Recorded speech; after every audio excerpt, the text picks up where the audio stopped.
क्या हाल है चला, कैसे हैं आप सभी। याद रखना चला, सपने पूरे करने के लिए घर छोड़ना पड़ता है, क्योंकि घर में रहने से नींद पूरी हो सकती है लेकिन सपने नहीं। तो पिछली क्लास में हम लोगों ने कहां तक पढ़ लिया था चला। पहला चैप्टर वास्तविक संख्या यानी कि रियल नंबर के बेसिक में चला। रियल नंबर के बेसिक में हम लोगों ने यूक्लिड का भाग लेमा, जिसको विभाजन परिमेयिका भी कहा जाता है और इसी को भाग एल्गोरिदम भी कहा जाता है, इसके बारे में बहुत ही बारीकी से, बहुत ही डिटेल से हर एक चीज को मैंने बताया है चला। आज के क्लास में आज के क्लास में महत्तम समापवर्तक, जिसको हाईएस्ट कॉमन फैक्टर यानी एचसीएफ और इसी का एक और नाम है चला जीसीडी यानी ग्रेटेस्ट कॉमन डिवाइजर, इसके बारे में पढ़ेंगे चला।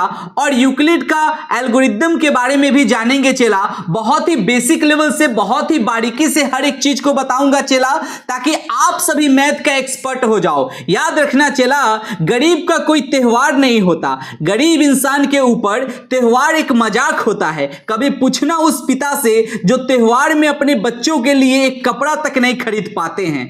तो आइए जानते हैं इस टॉपिक के बारे में चला।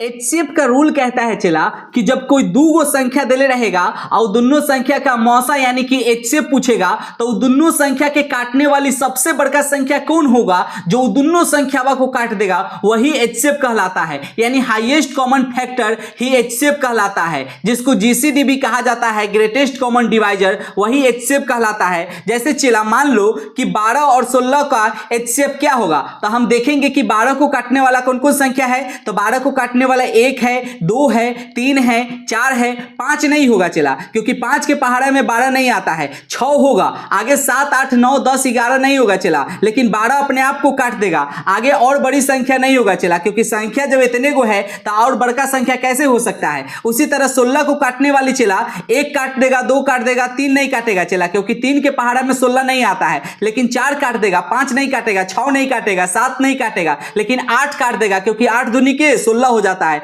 आगे 9, 10, 11, 12, 13, 14, 15 ये सब नहीं काटेगा चला, लेकिन 16 अपने आप को जरूर काट लेगा। तो कैसे पता करेंगे कि कौन कौन काटा है, तो हम यहां पे चला इसको गुणनखंड फैक्टर के रूप में तोड़ेंगे 12 को। तो 2 से लगाएंगे तो 6 बार में, फिर 2 से 3 बार में, फिर 3 से 1 बार में, यानी कि इतना तो पता चल गया कि यहां पे 1 काटेगा, 3 काटेगा, 2 काटेगा। लेकिन अब हम इससे हम क्या क्या बना सकते हैं, संख्या क्या क्या बना सकते हैं। तो 2 दूनी के 4 यानी 4 भी काट देगा, 4 तिहाई के 12, 12 भी काट देगा, 3 दूनी के 6 यानी 6 भी काट देगा, और 6 दूनी के 12 यानी 12 भी काट देगा। कहने का मतलब कि इतना तरह के संख्या जो होगा ये 12 को काट रहा होगा। उसी तरह 16 को कौन कौन काटेगा, तो 16 को प्राइम फैक्टर के रूप में तोड़े, और तोड़ने के बाद हम देखें कि 16 को 1 काटेगा और 2 काटेगा। 2 वेराइटी तो काट ही रहा है, इसके अलावा 2 दूनी के 4 भी काट देगा, 4 दूनी के 8 भी काट देगा, 8 दूनी के 16 भी काट देगा। हम ऐसे भी लिख सकते हैं 2 दूनी के, यानी कि इतना संख्या जो होगा यह 16 को काटेगा। अब ये देखेंगे चला कि ये दोनों में काटने वाला में सबसे बड़का कौन है,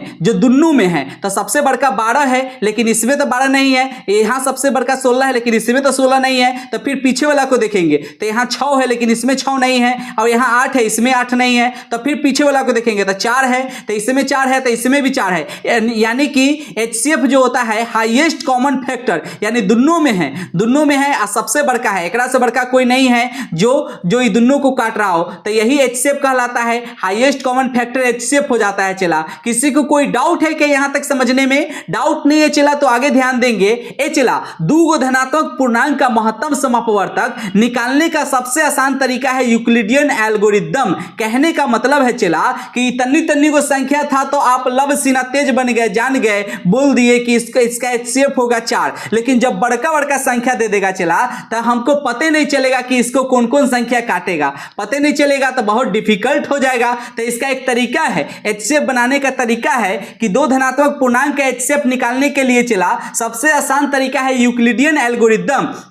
इस एल्गोरिदम में हम यूक्लिड के भाग लेमा का बार बार प्रयोग करते हैं, और भाग लेमा यूक्लिड का क्या होता है चला, a बराबर b गुने क्यू प्लस r, जहां r जो होगा 0 से बड़ा 0 के बराबर हो सकता है, लेकिन b से छोटा यानी कि अलबेज भाजक से छोटा रहेगा। किसी को कोई डाउट है कि यहां तक समझने में? चला इसको बनाने का तरीका होता है, जैसे बड़का को हम a मानेंगे और छोटका को b मानेंगे। ये क्रिया तब तक करेंगे a बराबर b गुने क्यू प्लस r पर, जब तक कि अंतिम शेषफल जीरो ना आ जाए और अंतिम भाजक ही HCF कहलाता है। अंतिम शेषफल जैसे ही जीरो आएगा हम वहीं से भाग देना बंद कर देंगे और अंतिम भाजक जो होगा वही HCF कहलाता है। याद रखना चला इस वाले रूल पर एक बात याद रखना चला कि हर भाजक जो होता है हर अगले स्टेप में भाजक जो होता है वो अगले स्टेप में भाज्य का रूप ले लेता है और शेषफल जो होता है वो जो होता है भाजक का रूप ले लेता है। हर अगले स्टेप में भाजक जो होता है भाज्य का रूप ले लेगा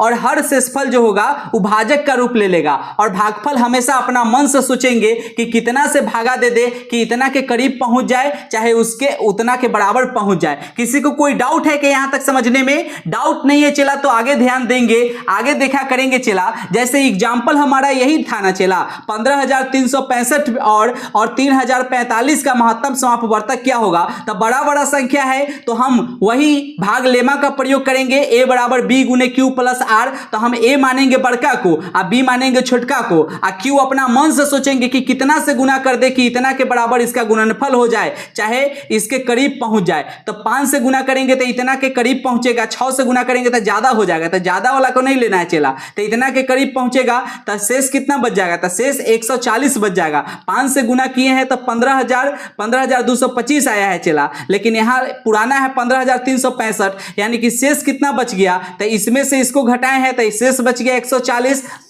अब चला ध्यान देंगे अभी भाजक जो होगा हर अगले स्टेप में भाजक जो होगा वो भाज्य का रूप ले लेगा और जो शेषफल रहेगा वो भाजक का रूप ले लेगा। तो ये भाजक है तो भाजक भाज्य बन जाएगा और शेषफल क्या बन जाएगा? शेषफल यहाँ भाजक बन जाएगा। अब फिर सोचेंगे कि कितना से गुना कर दे कि इतना के बराबर हो जाए चाहे इससे थोड़ा बहुत कम रहे। तो 21 से गुना करेंगे, 22 से गुना करेंगे तो ज्यादा हो जाएगा चला, तो ज्यादा नहीं लेना है, कम लेना है लेकिन ज्यादा नहीं लेना है। तो 21 से गुना करेंगे तो जो गुणनफल आएगा वो इतना के करीब पहुंचेगा और करीब पहुंचेगा तो शेष कितना बचेगा? तो इतना शेष बचेगा। अब चला अब हम अभी शेष जीरो नहीं ना आया चला, तो आगे और काम होगा। फिर अगला स्टेप में चला ये भाजक जो है भाज्य बन जाएगा और शेषफल जो है ये भाजक बन जाएगा। अब इतना में हम कितना से गुना करें कि इतना हो जाए? तो 2 से गुना करेंगे तो ज्यादा हो जाएगा चला, तो ज्यादा नहीं लेना है, कम लेना है। तो 1 से गुना करेंगे तो इतना के करीब पहुंचेगा तो शेष कितना बच जाएगा? 35 शेष बच जाएगा। अब ये जो अगले स्टेप में हर अगले स्टेप में भाजक जो होता है भाज्य के रूप ले लेता है और शेषफल जो होता है वो जो भाजक का रूप ले लेता है। अब सोचेंगे कि 35 में कितना से गुना कर दे, यानी q के स्थान पर कितना से गुना कर दे कितना हो जाए? तो इतना 3 से गुना करेंगे अब पूरा पुर जाएगा यानी शेषफल जीरो आ जाएगा। जब शेष जीरो बच जाता है चला तो भागा देना बंद कर देते हैं और अंतिम भाजक जो होता है वही HCF कहलाता है। अंतिम भाजक ही HCF कहलाता है। किसी को कोई डाउट है यहां तक समझने में? डाउट नहीं है चला तो आगे ध्यान देंगे। ए चला अगर हम किसी संख्या में 2 से भाग देंगे तो शेषफल क्या क्या बचने का संभावना है? तो अगर हम किसी संख्या में 2 से भाग देंगे यानी कि भाजक हमारा 2 रहेगा, b हमारा 2 रहेगा, तो हमारा शेषफल जो बचेगा या तो 0 बच सकता है या नहीं तो 1 बच सकता है, क्योंकि भाजक से हमेशा शेषफल क्या होता है चला? छोटा होता है। तो भाजक 2 है तो शेषफल थोड़े 3-4 बच जाएगा, शेषफल हमेशा उससे छोटा बचता है यानी 0 बच सकता है या नहीं तो 1 बच सकता है। किसी को कोई डाउट है यहां तक समझने में? डाउट नहीं है चला तो आगे ध्यान देंगे। अगर किसी संख्या में 3 से भागा देंगे तो शेषफल क्या क्या बचने का संभावना है चला? अगर हम कोई संख्या में 3 से भागा देंगे ना तो शेषफल या तो 0 बचेगा नहीं तो 1 बचेगा नहीं तो 2 बचेगा, 3 4 5 नहीं बचेगा चला। भाजक से ज्यादा शेषफल नहीं बचता है, कभी नहीं बचता है। तो शेषफल भाजक से छोटे बचेगा। तो भाजक कितना है? 3 से भागा दे रहे हैं तो शेषफल या तो 0 बच सकता है या 1 बच सकता है या 2 बच सकता है। किसी को कोई डाउट है? आप एग्जांपल देख लो ना चला। जैसे अगर हम कोई संख्या 9 है, 9 में 3 से भागा देंगे तो शेषफल क्या बचेगा? 0 बचेगा। उसी तरह 10 में अगर 3 से भागा देंगे तो शेषफल 1 बचेगा। 11 में 3 से भागा देंगे तो शेषफल 2 बचेगा और वही 12 रहेगा तो 12 में 3 से भागा देंगे तो शेषफल 0 हो जाएगा। किसी को कोई डाउट है यहां तक समझने में? डाउट नहीं है चला तो आगे देखा करेंगे। ए चला अगर किसी संख्या में कोई संख्या हमको पता नहीं है कि कौन संख्या है, तो कोई संख्या में अगर 2 से भाग देंगे तो कौन कौन से रूप में लिख सकते हैं? रूप पूछ रहा है कि रूप कौन कौन से रूप में लिख सकते हैं, जहां q के जगह पर फार्मूला वाला q के जगह पर, जहां फार्मूला नहीं होता है भाग लेमा बराबर a बराबर b गुने q प्लस r, जहां q के जगह पर r के l m कुछ भी हम लिख सकते हैं चला। हमर मन हम qa छोड़ देंगे। जैसे मान के चलो चला कि कोई संख्या माना कि x है तो x में 2 से भागा देंगे, बट्टा का मतलब होता है भागा देना चला, तो भागा दूर रखेंगे तो दू से भागा दे रहे हैं, मतलब कि इस फॉर्म में भागा दे रहे होंगे, इस संख्या x में दू से भागा दे रहे होंगे, तो भागफल q और शेषफल क्या है यहाँ पे r है। तो यहाँ आप देख लो ना चला, जैसे b बराबर अगर दू रहा होगा तो शेषफल क्या क्या बच सकता है, तो दू से कम बचेगा यानी शेषफल 0 बचेगा, नहीं तो 1 बचेगा। किसी को कोई डाउट है कि यहाँ तक समझने में? डाउट नहीं है चला, तो हम कहते हैं कि इसको किस किस फॉर्म में लिख सकते हैं, तो वही फार्मूला से a बराबर b गुने q प्लस r, जहां r जो होगा 0 के बराबर हो सकता है या 0 से बड़ा हो सकता है, लेकिन b से हमेशा छोटा रहेगा। जन्ने नो कोन्ने छोटा, हमेशा बीच वाला के बारे में सोचते हैं। बीच में कौन है? तो r है, तो r के बारे में सोचेंगे कि r क्या है, तो r 0 के बराबर है, नहीं तो 0 से बड़ा है, लेकिन b से छोटा होगा।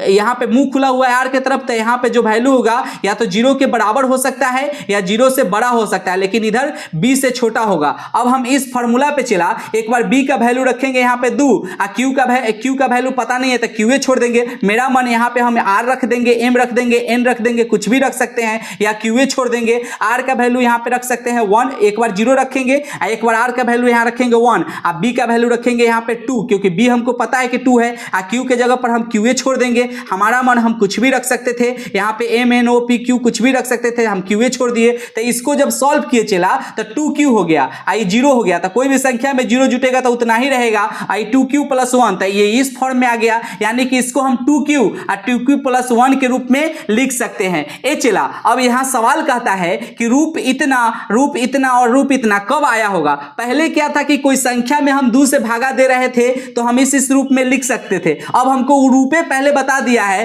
कहता है कि ये कब रहा होगा, तो जब भाजक 3 रहा होगा, आप कहिएगा कि कैसे पता किए, तो ए चला, यहाँ b के जगह पर क्या है 3 है, यहाँ पे q है, यानी कि एगो संख्या और एगो वेरिएबल के बीच में कुछो का चिन्ह नहीं तो गुना का चिन्ह हमेशा छिपा हुआ रहता है। एगो संख्या और एगो वेरिएबल के बीच में कुछो का चिन्ह नहीं तो गुना का चिन्ह छिपा हुआ रहता है। ऐसे भी आप समझ सकते हैं कि b गुने q, अब प्लस में r के जगह 0 रहा होगा, यहाँ b गुने q और प्लस r के जगह 1 है, b गुने q प्लस r के जगह 2 है, आगे तो नहीं है, यानी कि r जो है 2 तक रहा होगा, यानी कि भाजक 3 रहा होगा। यहां से भी भाजक पता चल गया है कि भाजक के स्थान पर क्या बैठा हुआ है, 3 बैठा हुआ है। तब b बराबर जब 3 होगा चला तो r बराबर पता नहीं चल जाएगा कि r बराबर 0 होगा या 1 होगा या 2 बचल होगा। तो वही फार्मूला पर हम b गुने q प्लस r पर एक बार हम r के जगह पर 0 रखेंगे, एक बार r के जगह पर हम 1 रखेंगे, एक बार r के जगह पर हम 2 रखेंगे, अब b के जगह पर 3 रखेंगे, फिर b की जगह 3 रखेंगे, फिर b की जगह 3 रखेंगे,